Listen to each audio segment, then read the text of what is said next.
Diversion drama సమస్యలను side talk పట్టించేందుకేనా ఎండుతున్న పంటలు అన్నదాతల మరణాలు రైతు రుణమాఫీ భరోసాలకు ఎగనామం యూరియా కోసం చెప్పులు పాస్బుక్ల లైన్లు 20 రోజులైన ఎస్ఎల్బీసీలో దొరకని డెడ్ బాడీలు అన్ని అంశాలు అసెంబ్లీలో ఇరుకున పెట్టే అవకాశం జగదీష్ రెడ్డి సస్పెన్షన్ అందుకేనా గతంలో సినీ నటులు అరెస్టు ఇప్పుడు సభ్యుల సస్పెన్షన్లు ఇగో ఇవి జరగాలి కదా ఇప్పుడు జరుగుతున్నటువంటి అసెంబ్లీలో చర్చలు వీటి మీద జరగాల ఎండిపోతున్న పంటల మీద అన్నదాతల మరణాల మీద రైతు రుణమాఫీ మీద భరోసాల మీద 20 రోజులైనా కూడా ఎస్ఎల్బీసీలో ఒక డెడ్ బాడీ దొరికింది గంతే ఒక బాడీ దొరికింది మిగతా అన్ని గుర్తించినామని చెప్పారు కానీ సో వాటి మీద ఇంతవరకు క్లారిటీ లేదు చర్చలు అసెంబ్లీలో ఏం జరగాలి ప్రజల సమస్యల మీద చర్చలు జరగాల గంతే కదా అసెంబ్లీ అంటేనే అది ప్రతిపక్షం కేసీఆర్ రావాలంటే కేసీఆర్ వచ్చిన తర్వాత ఏం మాట్లాడాలి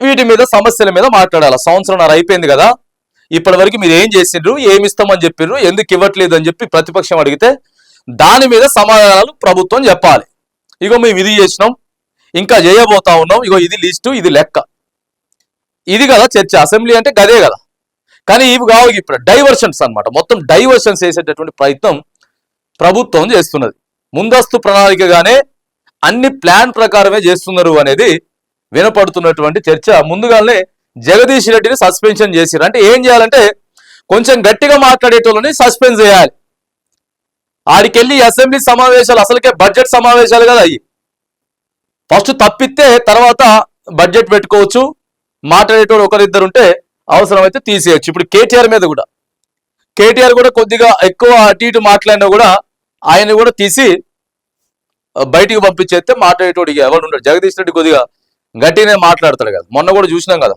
అయ్యో ఏతులు ఎంకన్నా అని చెప్పి 4 బర్రెల కథ బ్రహ్మాండంగా చెప్పిండు బ్రహ్మాండంగా చెప్పేసరికి ఎక్కలేనటువంటి కోపం వచ్చింది అవతల అధికార పార్టీ వాళ్ళకి ఆయన అసలుకే కొద్దిగా ఎటకారంగా ఉంటాయి ఆయన మాటలు జగదీష్ రెడ్డి ఎటకారంగా ఉంటాయి కాబట్టి ఫస్ట్ జగదీష్ రెడ్డినే తప్పించారు అంటే డైవర్షన్ పాలిటిక్స్ నడుస్తూ ఉన్నాయి నిజాలు మాట్లాడుకోవడం వాళ్ళకి నచ్చుతలేదు కాంగ్రెస్ అసలు ఎన్ని చెప్పిందనంటే అసలు మస్తు చెప్పిర్రు అదే నిజంగా బీఆర్ఎస్ వాళ్ళకు కూడా బీఆర్ఎస్ కార్యకర్తలకు కూడా అదే కాంగ్రెస్ వస్తే బాగుంటుందేమో ఒకసారి నిజంగా కాంగ్రెస్ ప్రభుత్వం వస్తే చూద్దాం మనం కూడా పరిపాలన ఒకసారి లేకపోతే కేసీఆర్ అనే స్థాయికి తీసుకొచ్చిర్రు అసలు ఇంత బ్రహ్మాండంగా చెప్తున్నారు కదా అసలు చేస్తారా అని అనుకుంటే ఇవాళ చూడండి ఏం జరిగింది ఇవాళ ఏం జరిగింది మొత్తం ఇక డ్రైవర్సరే దాని సరిగ్గా పాట పాడలేక మధ్యలో బాగా వాయించలేదని చెప్పి నిందించాడంట ఓ గనుడు చూడండి ఆయన పాట ఆయనకు చేత కాలేదు కానీ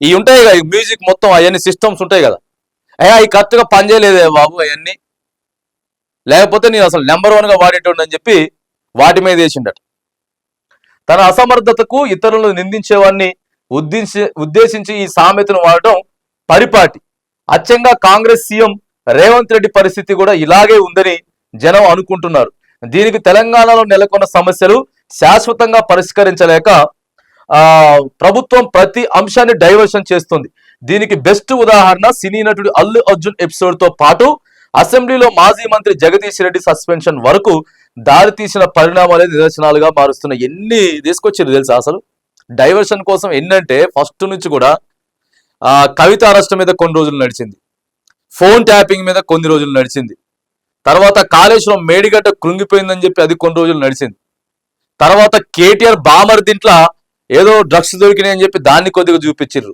తర్వాత ఈ ఫార్ములా రేస్ చూపించిర్రు ఈ ఫార్ములా రేసు ఇట్లా అనేకమైనటువంటి అల్లు అర్జున్ది కొన్ని రోజులు నడిచింది ఒకదాని తర్వాత ఒకదానికి ఎప్పటికప్పుడు డైవర్ట్ చేసి క్షేత్రస్థాయిలో అసలు ఏం మాట్లాడదాం మనం ఏం చెప్పినాం అనేది కాకుండా ఎప్పటికప్పుడు ప్రతి నెల 2 నెలలకు సబ్జెక్ట్ వస్తుంది తెర మీదకి కొత్తది వస్తుంది దాని మీదనే చర్చ నడుస్తుంది దాని మీదనే అధికార పార్టీకి సంబంధించినటువంటి మంత్రులు కానీ ఎమ్మెల్యేలు కానీ గయ్యే మాట్లాడతారు ఇది డైవర్షన్ పాలిటిక్స్ నడుస్తుంది ఇక్కడ కాంగ్రెస్ ప్రభుత్వం ఏర్పడి 15 నెలలకు పైగా అయింది ప్రభుత్వ విధానం ప్రజలకు తెలిసిపోయింది ప్రజాపాలన పేరుతో అధికారంలోకి వచ్చిన కాంగ్రెస్ జనం పాలిట శాపంగా మారిందనే విమర్శలున్నాయి ఈ నేపథ్యంలోనే కాంగ్రెస్ సీఎం రేవంత్ రెడ్డి ప్రతి అంశాన్ని పక్కదారి పట్టించేందుకు స్కెచ్లు వేస్తున్నారు గతంలోనే అనేక అంశాలను తనకు అనుకూలంగా మార్చుకునేందుకు డైవర్షన్ పాలిటిక్స్ కి తెరదీశారు ఇవన్నీ కాదండి బాబు తెలంగాణ సమాజానికి తెలుసు తెలంగాణ ప్రజలకు తెలుసు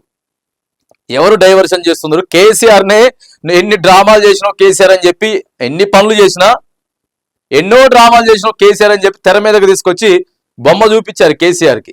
ఏం చేయకుండా డైవర్షన్ చేస్తే తెలంగాణ ప్రజలు కనిపెట్టరా?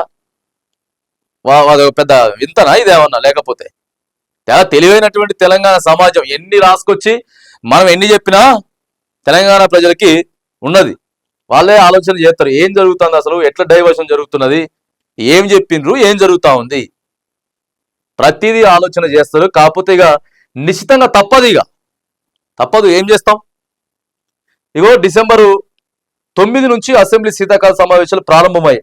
ఈ సమావేశంలో కాంగ్రెస్ పార్టీ ఏడాది పాలన, రుణమాఫీ, హైడ్రా, మూసీ ప్రక్షాళన, హైడ్రా, రైతు భరోసా కీలక అంశాలపై విపక్ష సభ్యులు బీఆర్ఎస్ బీజేపీ సభ్యులు సభలో తూర్పార పట్టిరట. సో ఇక ఇవన్నీ నడుస్తా ఉన్నాయి. హైడ్రా తీసుకొచ్చిర్రు, మరి ఇప్పుడు హైడ్రా ఏమైంది? ఇది లేదు. దయచేసి తెలంగాణ సమాజం మళ్ళొకసారి ఆలోచన చేయండి. ఎందుకంటే చూడాలా మనం ఎటుపోతుంది తెలంగాణ, వెనక్కి వెళ్తుందా లేకపోతే ముందుకెళ్తుందా? ఎవరు పరిపాలన తినకుండా అసలు ఎవడుండడు. రాజకీయ నాయకులంతా సంపాదించుకోవడానికే ఖచ్చితంగా వాళ్ళ ఆస్తులు కుప్పలు గుట్టలు పెరిగినట్టు పెరుగుతాయి.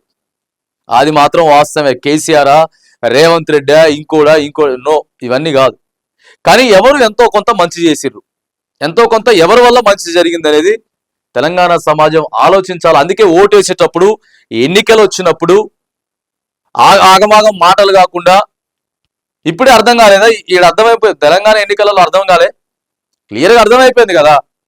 మాటలు ఏముంది, ఎంత కోటలు దాటించవచ్చు, మాటలు చెయ్యాలి కదా, చేసేటోళ్ళు కావాలి కదా. సో కొద్ది గొప్ప ఎవరైతే చేయగలుగుతున్నారో, ఎవరికి అవకాశం ఇస్తే మంచిది అనేది తెలంగాణ సమాజం మళ్ళొకసారి ఆలోచించాలి.